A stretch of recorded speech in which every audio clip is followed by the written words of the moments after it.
Hi, Martin here for Prismatic, and it's time to talk democracy. In a few weeks' time, most of the country will have local elections, and if you don't know about the different levels of democracy and how they work, this might be a little confusing. Well, this video should cover what it means and why you should care. So let me give you a whistle-stop tour of the basic concepts of our democracy system here in the UK. Let's start at the top of the political ladder and work our way down. We'll begin with Parliament. The UK Parliament is based in Westminster in London, mainly in the Palace of Westminster, that big building with Big Ben. And inside there's the House of Commons and the House of Lords. The House of Commons have 650 elected MPs or members of Parliament. These are the people who get voted for at the general election, like the one we had last year. Members of Parliament represent areas across the UK, from rural communities to cities. Each MP is supposed to represent around 100,000 people. Their main role is to represent their area or constituency on a national level, bringing attention to local issues. MPs are normally a member of a political party, and the party with the most seats in the House of Commons normally becomes the government of the UK. The leader of the largest party holds the position of Prime Minister. The government works to create laws and set the policy of the country. For example, it was the previous government that introduced tuition fees. We then have the House of Lords, or the second chamber, or just the other place.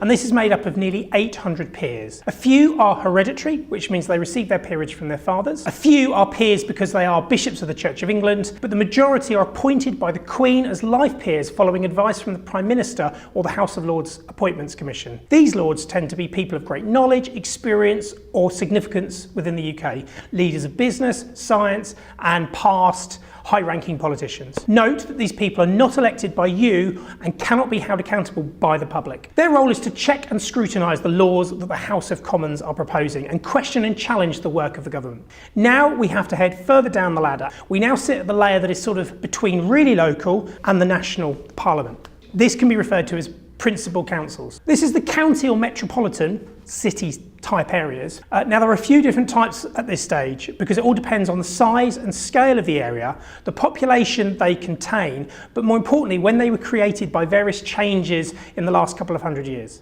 It can all get a bit complicated, so I'm going to try and generalise and not be too detailed here. So the types we have are metropolitan counties and their boroughs and districts, non-metropolitan counties and districts, and unitary authorities. So starting with unitary authorities, it allows for county type areas or larger than town type areas. In the area where I live, we have the geographical county of Bedfordshire, and within that we have Bedford Borough, which is more than just the town of Bedford, Luton Borough, again more than just Luton Town, and then we have Central Bedfordshire, which sort of covers all the bits in between.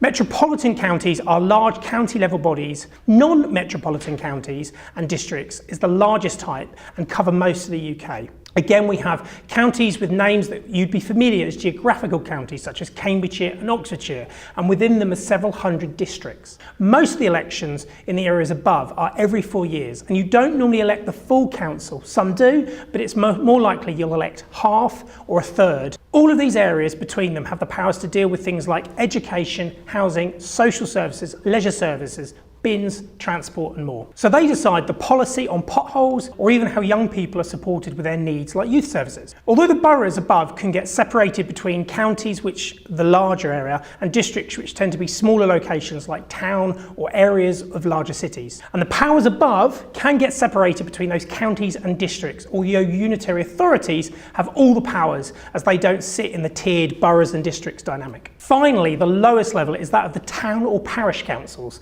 There are around 9,000 of these bodies who represent small towns and communities across England and Wales, serving communities as small as 100 people around to 70,000 in Weston-upon-Mere. Their role is to represent the areas to a much higher level of government on issues like planning applications and local development planning, and also to support local activities and projects such as village halls, children's play areas and local recreational areas and parks. Now I suppose it's key to say that at every level decisions made can impact you and where you live. So just as an election isn't the general election doesn't mean you shouldn't get involved. So hopefully that's given you a whistle-stop tour of our different levels of democracy here in the UK. The big question of why you should vote and care about local elections. So please do research your local area and who is proposing to do what, and remember to go out and vote.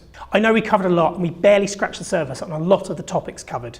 There are a ton of links in the description below. Also remember to subscribe and like our channel for more videos about news, politics and current affairs, and more explainer videos like this. I'm Martin and this is Prismatic.